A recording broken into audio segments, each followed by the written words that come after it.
Welcome to Wannabe Clutter Free, formerly Wannabe Minimalist, the podcast for busy families who are tired of the chaos, fed up with being overwhelmed, and ready to enjoy life again. Each week, we talk about how to let go of the clutter so that you can focus on the things that actually matter.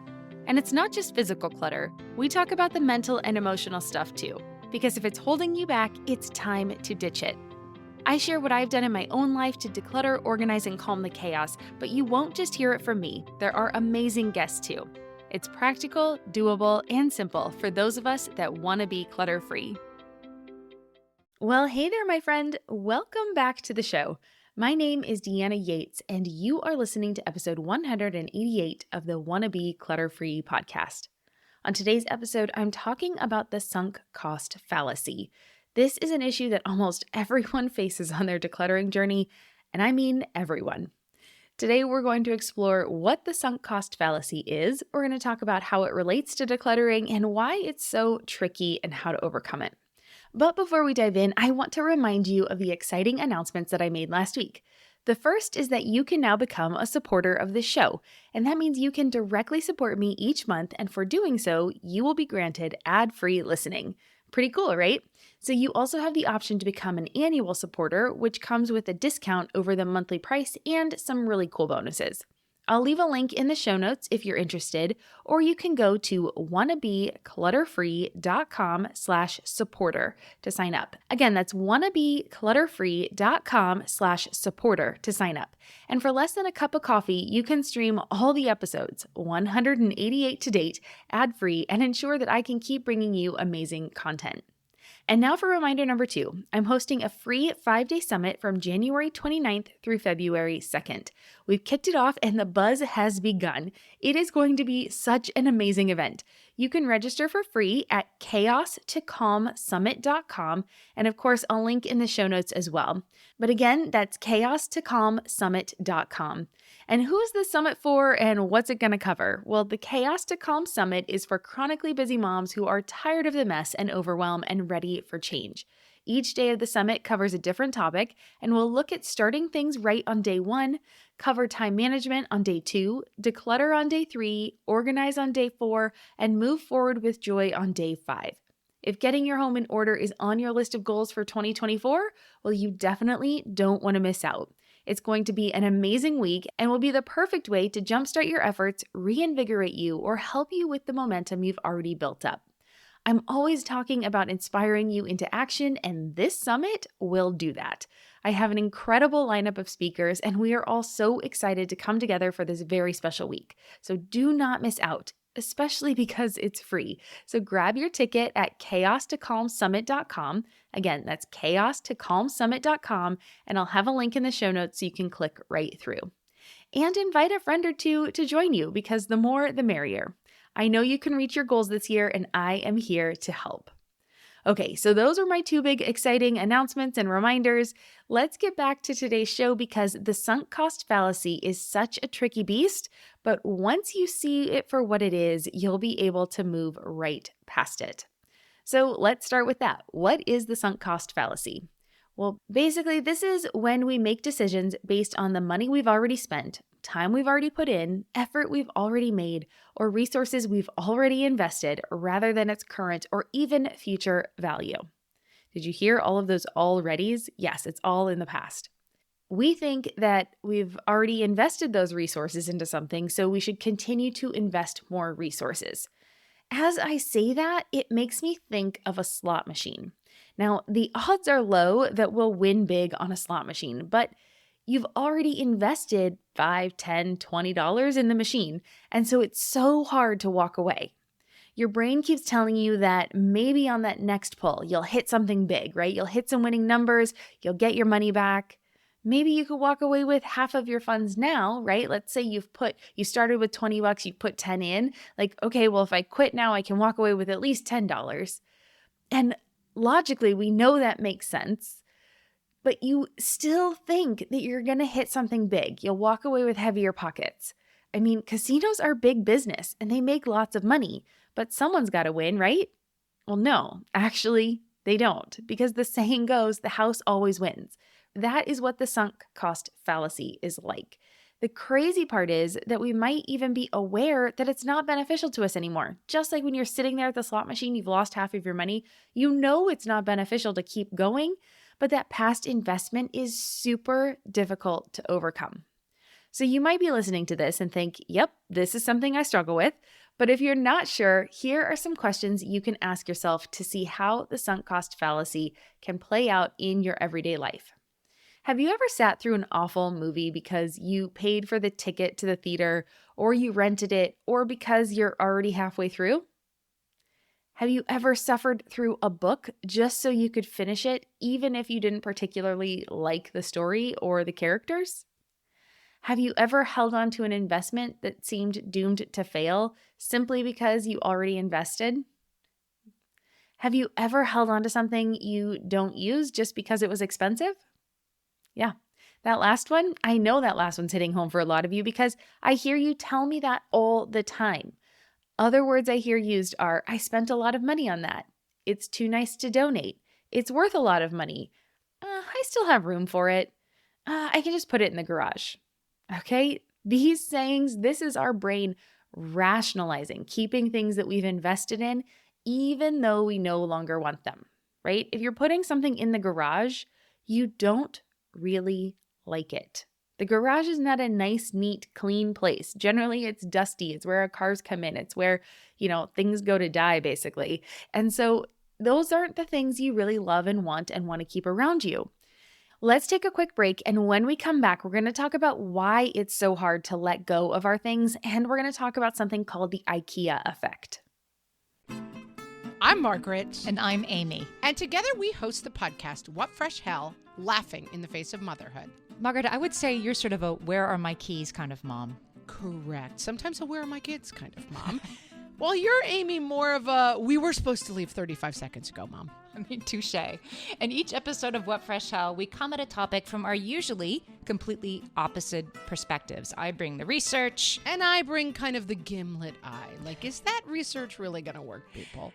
And almost 10 million downloads later, we're still laughing. We also talk to experts in the parenting field, plus parents with stories we can all learn from. We make each other laugh, we challenge each other's assumptions, and we have what we think is the best parenting community on the internet. Check out What Fresh Hell? Laughing in the Face of Motherhood wherever you listen to podcasts. Welcome back. We see this so often in our stuff when decluttering because we spent our money to buy something. It can be hard to find a replacement. Even if we don't love the thing that we have, we sometimes feel it's better than nothing. Or maybe we feel invested in it, right? That's where the IKEA effect comes into play. Nowadays, we are often active participants in building our future, a la the flat pack style of IKEA. So we tend to associate a higher value with those things, as was shown in a series of studies from 2012, and I will link in the show notes to these findings. In this series of 4 studies, after participants assembled IKEA boxes, folded origami, and built Lego sets, they, quote, saw their amateurish creations as similar in value to experts' creations and expected others to share their opinions, end quote. So they had put effort in, and those participants were proud of their creations. That link in the brain makes things more valuable in our eyes and thus contributes to the difficulty of letting something go, even if the value of something is not what we spent yesterday for it, right? Something has been used. There is a difference between the price you pay for something at the store because it is new and the price you are willing to pay for something when it is used, especially when you are the buyer, and you have to remember that as the owner of these things as well. So often this leads to people wanting to sell their things to recoup some of the money they just spent, right? This is fine if you have the time, energy, and bandwidth to spend listing them, corresponding with interested parties, arranging times for purchase, and all of the extra work that goes into listing these things for sale. Look, I totally get it. But as busy moms with 9 million things on our plates, we just don't necessarily have the bandwidth to do this for all of our things. And so that's why I only recommend that you sell items above a certain threshold dollar amount. Now, you get to decide what that threshold is. You can decide what you're willing to spend your time on. And know that anything you list will likely take at least 1, but probably 2 hours. So make sure you calculate that when you are deciding your threshold, okay? And I know because I literally just sold a love seat this week. So we are in the process of upgrading our dining table. And since it's larger, the love seat that we had in our kind of dining room, den, kitchen space no longer fit because this was a bigger piece. A love seat's a bigger piece. I don't want to just donate that away. And I knew that it would sell very quickly. And it did. It sold within, I think, a solid 24 hours from posting it. But because it was a bigger piece, I knew I would be able to sell it. And I sold it for a couple $100. That to me is worth a couple hours of work. But all of the smaller things, I've been doing all this micro decluttering. Well, those things are just going to go to the donation center because I don't have time this week right now while I'm working on this summit and doing so many different things. I don't have the time to list all of those on my Buy Nothing group. It would be great if I did, but I don't. So it's okay. And right now I'm going to give myself that leeway and that grace and just go to the donation center. So how can we overcome the sunk cost fallacy? So I have a few different things that we can do. And the first one is to focus on the present moment. So when you are evaluating your things in decluttering, focus on if you are using something right now. Now, likely if you are decluttering, you are cleaning out a drawer, a cabinet, a closet, an area in your home that you don't actually use the things every single day, right? Generally, we're not having to declutter the things that we use because we're using them. So this really is kind of the first moment where you have to come up to it and say, is this really useful? And maybe useful doesn't mean what I think it means, right? It could be useful for sure. It's not broken. It works, but I'm not using it. So it's not, is it useful? It's, am I using this? And likely the answer is going to be no if you're decluttering something. And so you have to decide, is it worth the space it's taking up in your home and in your mind and in your life to keep it? So focusing on the present moment is the first thing to work on because the sunk cost fallacy really works in the past, right? It is saying, I've spent money on this already. I've already done this, right? We went through a whole list of alreadys at the beginning. And so the sunk cost fallacy is focusing on the past. Future potential, right? The just in case clutter focuses on the future, but they do go hand in hand because you're going to get something that you already spent money on it. You've already invested and you say, well, I've spent all this money on it. What if I use it in the future? Then I'm going to have to go out and spend all this money again. There's the middle ground there, right? We need to focus on right now because right now is all we have. We'll talk about that in a little bit more in the points that we get into, but we can't predict the future. And so we have to just go with what we have now. And is this something that you're going to use this season, in the upcoming season, this year? Maybe you have like a timeline that you say, okay, I'm going to say anything I don't use within the next 12 months. As I'm decluttering, I'm going to come across things and I'm going to have a maybe box. And then if I don't use those things within a year, then I will at least be able to move past it. But just really thinking about the present moment, and that present moment could be not necessarily just today. It could be this month, this season, this year, and just give yourself that kind of a little bit of a leeway, but kind of this present time, right? Not past self, not future self, and looking at how what you have right now really contributes to the life you want to be living. All right, let's take a quick break. And when we come back, we're going to look at the other 6 things you can do to overcome the sunk cost fallacy. Welcome back. Number 2 is to ask yourself why. So we want to make sure that we're not just tossing things because we're bored of them.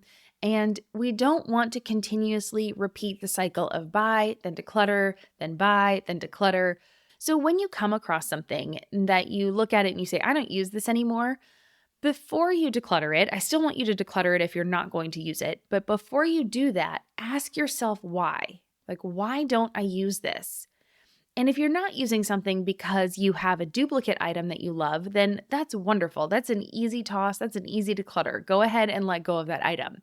But if the answer is, I don't know, then take a moment and either really brainstorm it and think, why don't I use this? Maybe there are reasons. Maybe it's a piece of clothing and it doesn't fit right, or maybe it's a screwdriver, but the handle doesn't feel really good. And so you always pick a different one because this one, you just don't like how it feels in your hand. And or maybe it's a certain pen. You like a different kind of pen. This pen works fine. It's got plenty of ink, but you don't like, it's a little too fine tip for you, or it's a little too round for you, or, whatever. So think about why you don't use something before you declutter it, because then it will also help you to not make that same purchasing mistake in the future when you are needing to purchase something again. You have this moment of this pause, and we might forget. We're human, of course, lots of things on our mind we might forget, but it also is a way for us to just at least put that pause in there and be more intentional. But if when you're asking yourself that question, the answer really is, I don't know, well, then try to use the item and incorporate it into your regular routine. So this will help you know definitely if you like something or if you're really over it and you're ready to part with it. Now, I have done this with clothes that I have struggled with, right? I've going through the closet and you're like, oh, I kind of like it. I think I like that, oh, but it goes with this for whatever purpose or whatever reason you choose to keep something. I would purposely choose to wear those things as often as I could. If I'd put them in the maybe bin, like the next time possible, I would try to wear them. Now, obviously, some things might be, more dressy clothes, so you'd have to have the right occasion. But if I could wear it, I would try to wear it. If I started wearing that thing and I liked it and I liked how it fit and I liked how I felt after wearing it, well, of course it got to stay. But more often than not, having to wear something reminded me of why I was on the fence about it in the first place, and it was so easy to send it off to the donation center. So if you find something that you're struggling to declutter and the reason you're not using it is because you don't have the time, well, then take a look at your schedule and see if you can make time. If you're not willing to make the time and you're not going to use the thing, then can you let it go? But if you don't have the time now, but you want to actively work to build the time into your schedule, well, then use that thing as motivation to stick to your plan. So let's look at this as an example. For instance, if you like to make jewelry, or you want to make jewelry, or you used to make jewelry and you'd love to get back to it, but life has just been busy, well, see if you can carve out an hour a week to work on your hobby, and then use the jewelry supplies as a motivator to block out the time in your calendar. Put them in a place where you will notice them, or, even just hang one little piece somewhere where you remember it and it reminds you that you want to do this thing and you can make the time in your calendar. Now, a word of caution though, I came across someone on Reddit. Gosh, do I love a good dive into the declutter and minimalism subreddits, but I do digress. Anyway, the person in this subreddit wrote about how they have an electric grill press that they rarely use. A few times a year, they will intentionally plan to use it, they'll get it out, and then over the course of the next week, they'll make lots of meals with it, and then they'll store it away again until they pull it out for another week of meals. Now, to me, that kind of defeats the purpose because it really sounded like they didn't love the meals that they made with the electric grill. They never really said like, oh, it's a week I look forward to every year. And, I really enjoy getting them out. I love those meals. I wish I had more space for this, but, this works for me and I really look forward to it. No, it just honestly sounded like guilt. It sounded like they felt guilty for having this thing and they forced themselves to use it so they didn't feel wasteful. Now, I do think it's okay to try this approach. So I don't want to just say, this sounds crazy, don't do it. Definitely give it a try. But if after the first time you use the item, take a good look at it and see if it brought you joy or if you're using it out of guilt, right? Was it more of a pain for you to get it out and make the space in your home? Or was it something that you really looked forward to and having the scarcity of it, right? Only having it for a week made it that much more pleasant. Now, we all do this, and I'm going to tell you why in a minute, because can you see when we do this? Every one of us, almost every one of us listening to this podcast does this. We all do it with our holiday decor. We store that throughout the year, and then we bring it out. I bring mine out for about 5 weeks every year before packing it all up again. Now, getting those things out brings us joy. We look forward to it. We celebrate that season. It has a whole meaning, right? There's a big culture around it. So it's very exciting. And we really enjoy that part. So that is worth it, right? It brings the joy. But I have significantly cut back on how much holiday decor we have to cut that pain part out of the process, right? We have very simple lights. My husband and our daughter were able to put them up in I don't know, 45 minutes. Really simple. The tree, I keep the lights on the tree, so it's really easy to put up and take down. We decluttered more ornaments this year. So, we try to take the pain out and bring the joy, right? Up the joy factor as much as possible, minimize the pain factor as much as possible. All right, so that is number 2. Ask yourself why. Why are you not using them? What is causing that? Dig just a little bit deeper before you declutter something, and then making sure that you really know why you're keeping something or why you're letting something go. All right, number 3 is to create a middle ground. So I talked briefly about the maybe box in my closet. This, to me, the maybe box is their middle ground, right? It's a place where you can put things and hide them when you're bored with them. So this can help you reduce your waste. It's kind of like a toy rotation for kids, but the adult version. All right. I mean, I know it kind of sounds silly, but it's totally true. So if you have things that you are really on the fence about, put them in a maybe box, box them up, and then get them out. Now, I do recommend looking through the box, especially if you're going to use it as a middle ground, because you're going to be able to have, one, removed yourself from that item so your emotional attachment is less. And then you're going to be able to decide with a clear head what you want to do with them. So sometimes when you get those things out, you'll realize you were just bored with seeing them over time. And now when you get them out, they're new again to you and it brings you joy and that feels fresh. This is a great thing to do in your wardrobe so you can kind of refresh your wardrobe, just like we do with kids and their toys in a toy rotation. They feel like they get new toys. You feel like you got to go shopping without actually spending any money. So yes, it might be an extra step. Some people might not need this, but it could work really well as that intermediary step, especially if you're new on your decluttering journey, because it's really hard to make those decisions. And the easier you can make that decision, especially when you're starting out with less consequences for if you got a little too extreme, it's going to be better because you don't want to have the backlash of then regretting your decisions. So, all right, that's number 3, create middle ground. Nice and easy middle step there. Number 4 is to think in terms of cost per use. Now, I talked about this on my show with Allison Lombatis, where we talked about investing in some nicer pieces in order to help us reduce our cost per wear when it came to things in our clothes.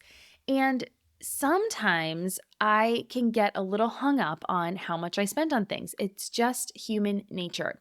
I spent X on something and that cost me a lot of money. But when I think about it in terms of cost of use, it can really help. So let's say I bought a really nice pair of jeans and they were a little more expensive, but I love them. I love how I feel in them. I wear them 4 times a week and they last me 2 years. I mean, let's just do that math real quick, right? Just quick math. 50 times 4 is 200 and they last me 2 years. That's 400 times I get to wear them. So if the jeans cost $200, that is 50 cents every time I wear them. Am I willing to spend 50 cents to feel amazing in a pair of jeans every single day? Yeah, sure. I am willing to do that. But you have to make sure you have the right thing, right? And that's where this cost per use comes in. So the more you wear something, the more you want to use something, and the longer you can use it or wear it, it's okay to invest in those pieces if you have that ability because they will last you longer, you will enjoy them more, and the cost per use will go down. So it makes it a much better investment for you. Number 5 is to shift the cost to the experience instead of the thing. This one is such a game changer. So let's spin it on its head and think about the cost as being sunk into the experience of purchasing as opposed to the item itself. So for example, let's pretend I enjoy shopping. And when we went shopping for that pair of jeans that I just talked about in the last example, that I enjoyed the shopping process. It was a beautiful day. I got pleasure in acquiring the item. When I tried on the jeans, I felt great. The salesperson was complimentary. We had a nice little chat. The money went toward a pleasant experience. I helped the employees to have jobs. So the people who sold it, shipped it, made it, etc., right? All of that went into the item. If you think about the experience of that item getting made, going through the entire cycle and getting to you, you can look at it as supporting people, right? Your money is supporting the people that created the product. So we're investing in the creation versus just that thing. And so even if I don't want to keep the item, the money that was put into that purchase, it wasn't wasted. It was used to support creation, right? To support the people that made the thing.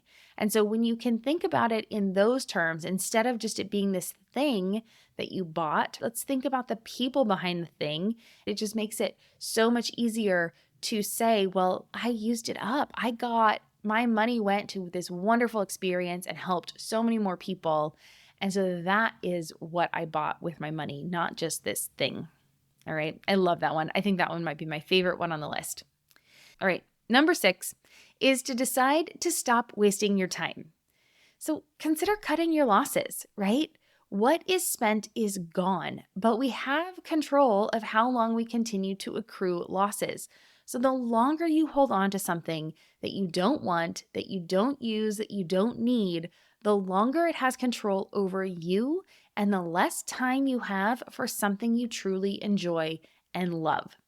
Let's use those jeans as an example again, right? If I have a pair of jeans that I don't love and I continue putting them on day after day, and I look in the mirror and I don't really love them and I don't feel great when I leave the house, well, every day it kind of eats away at me a little bit, takes away a little bit of my joy. But if I just took the moment and went shopping and bought the jeans and found a pair of jeans that I loved, I would have a little more pep in my step every day. I would put them on and I would feel amazing. And just think of all of that time, right? If I'm letting go of something I don't like, those jeans that don't fit me right, and I get something that I do love, jeans that make me feel wonderful, I'm cutting that loss. I'm getting rid of the thing that I don't love and I'm enjoying something now, right?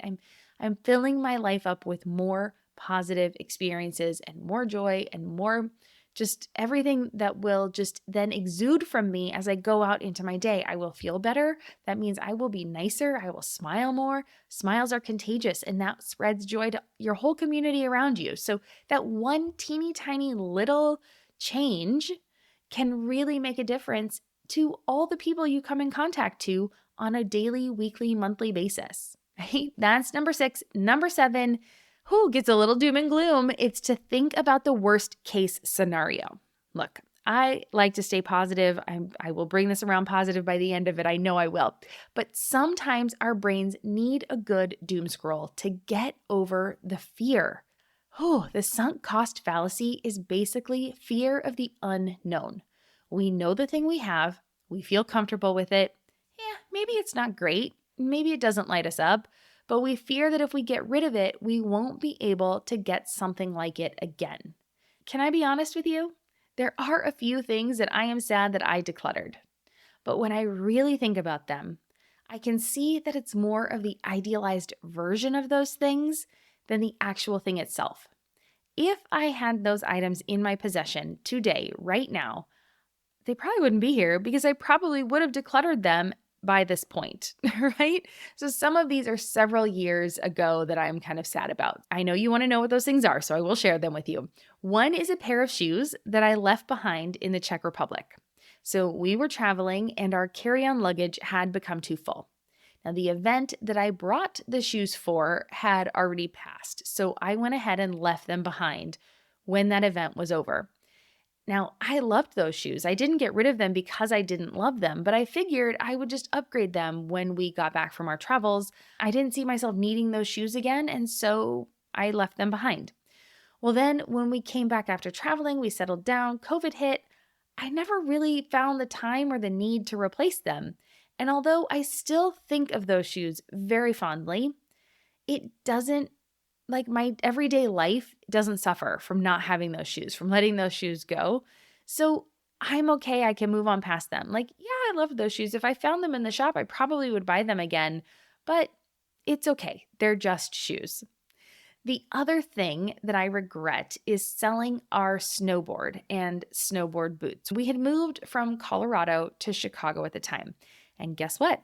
Skiing is pretty dismal around Chicago, especially when you come from the Rockies. And so we sold our gear. We had planned to live in Chicago indefinitely, and we figured we'd rent snowboards on the mountain since we'd be having to fly to get to a mountain anyway. Well, now that we live in California again, it would be super nice to have those boards back. We didn't know what the future held for us when we lived in Chicago, so it didn't make sense to hold on to something for that completely unknown future, right? They were taking up space. Snowboards are not small. Our apartment was tiny, and we weren't using them. We had no planned purpose for them. And so it was worth letting them go. Now, since then, I actually bought my neighbor's old snowboard, and it sparked more conversation with them about riding. So right now, we are actually trying to book a trip together soon. Had I had my own board, we might not have even gotten into the topic of snowboarding, and we might not have even known that. We definitely, I don't know, definitely, but we might not have even had these plans in the works to go experience something together.